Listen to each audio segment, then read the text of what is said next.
Alrighty, hi guys, welcome to this week's vlog. This is gonna be random days in my life. Today's a glute day workout, so I want to get my 10K steps in before the end of the day. And something I like to do is get 5,000 or at least 3 to 4,000 before I hit the gym, so I don't have to walk that much after my lifts. This is helping me stay consistent with my daily non-negotiable, which is 10K steps right now.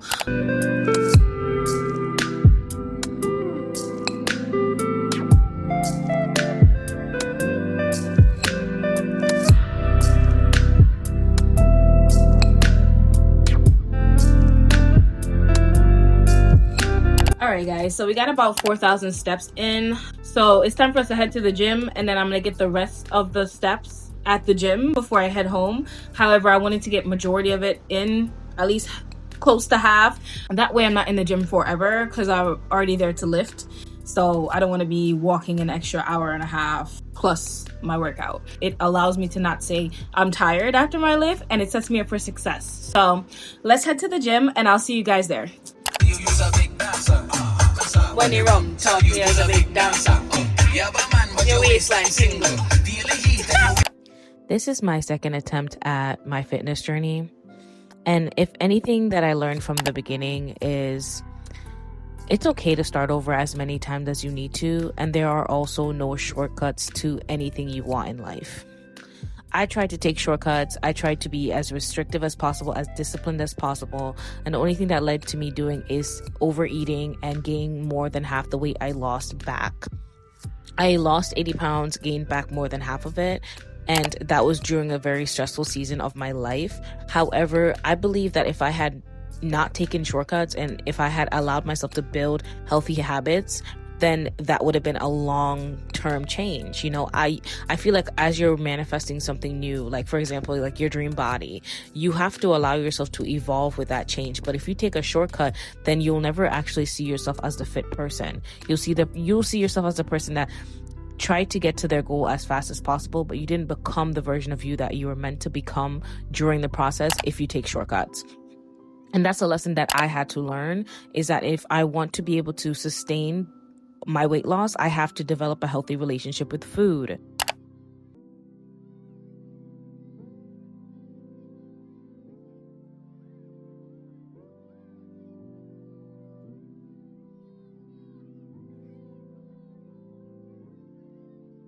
I am officially done with my workout. I am so glad that I went. It feels good to get that out the way. So tomorrow, all I have to do is my 10K steps and a salt bath. So looking forward to that.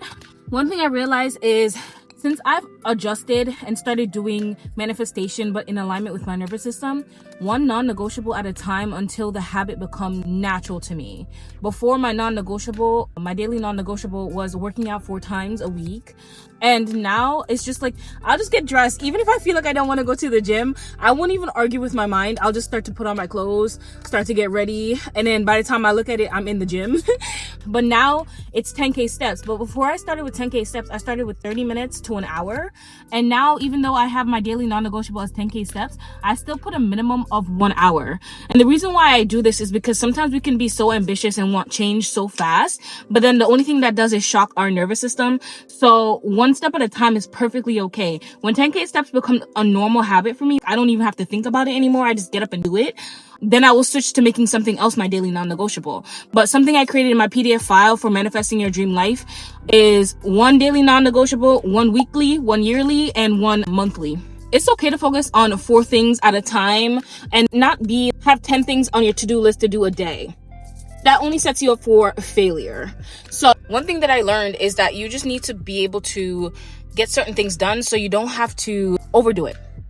The more you overdo it, the more you're going to be setting yourself up for failure. And so that's not me anymore. I'm done with the overachieving, trying to manifest overnight, and then next I'm 40 pounds heavier. No, thank you. I tried to lose weight the first time. I pushed myself so hard. I was so restrictive. And the only thing that led to, I took shortcuts. The only thing that led to was me gaining back more than half the weight that I lost. So this time I've learned better eating habits. I've learned to weigh my food, and the awareness I have around food now, if I choose to overeat, it's by choice. You know what I mean? It's not out of having food blindness. You know what I mean? A lot of the sauces that we add to our foods is really what's keeping us in a surplus, and we don't even know that because we don't be checking the calories behind. We don't be weighing our food. So weighing my food has really changed my life in terms of weight loss, and I'm doing this slow and steady. Something I put on my vision board is to tackle my weight loss 5 pounds at a time instead of worrying about the big picture. Yes, I have an end goal, but I focus on 5 pounds at a time, and that's just how I'm doing it, guys. Eventually the time is gonna pass. Eventually I'm gonna wake up and it's gonna be snatch tea. Everybody talks about the whoosh effect, and it's so real.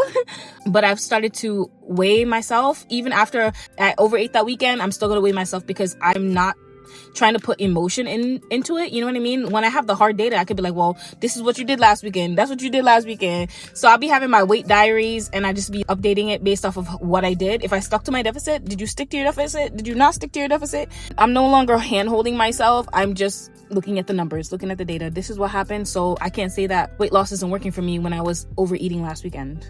So sometimes you have to really take the emotion out of it and be objective when you're aiming for certain goals. That's it. You know what I mean? When you look back at it, you got to be honest. Log the food. Even if you overate that weekend, still log your food. Don't ignore it. Just log your food. So thank you guys for listening to my rant. I'm about to head home. All right, so I'm eating my post-workout meal. We have shrimp, salmon, and rice. I already started munching in it, but the curry shrimp with the salmon. In a deficit, I'm trying to eat the most. I'm not gonna say I'm trying. I am eating the protein that has the least amount of calories, because as a short girl, you don't get that much calories to begin with. So gotta eat smarter instead of harder.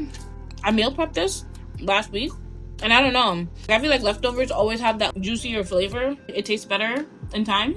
But I left room for dessert because I will be having ice cream while I watch anime later. I don't know. I always need a sweet treat. I think I'm gonna die on that hill. Next week's meal prep, I'm gonna be doing a chicken stir fry, but I'm gonna bake it in the oven.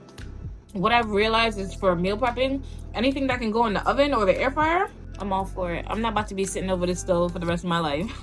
I'm sorry. I'm not sorry. I like simple, easy, quick meals to make. I'm not about that elaborate shit. I'm gonna take you guys on a grocery haul when I go grocery shopping, so you guys can see that meal prep. I don't know, spinach and salmon go so well together. I have spinach, kale. Sorry. There's spinach, kale, and purple onions. No, sorry, red onions. I don't know why they call them red onions when they're purple.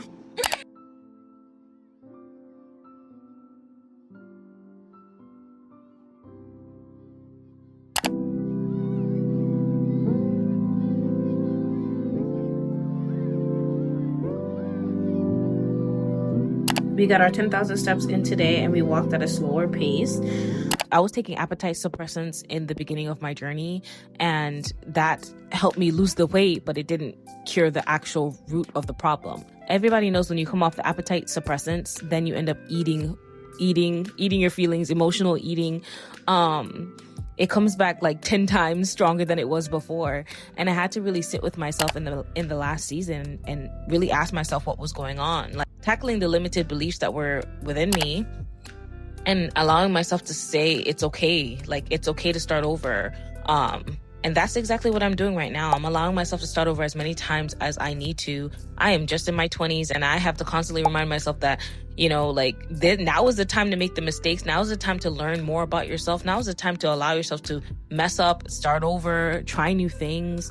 Like just put yourself out there. And, you know, this vlogging channel is me also trying new things as well.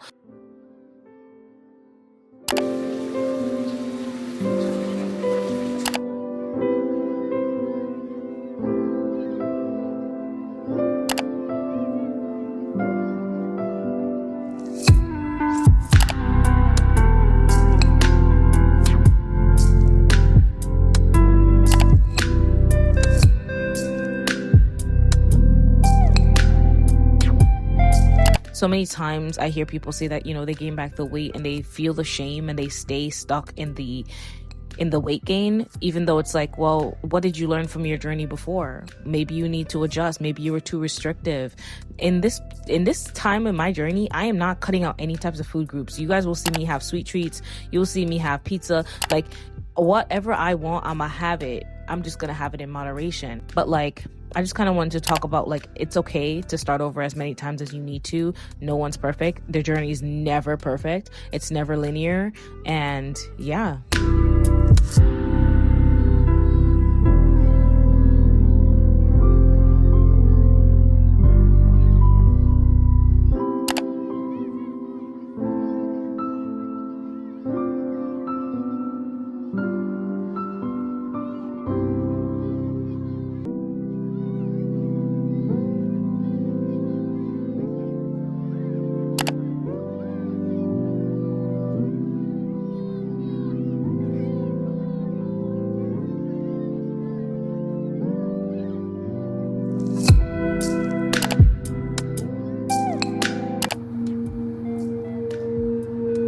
Welcome to this quantum jumping guided meditation.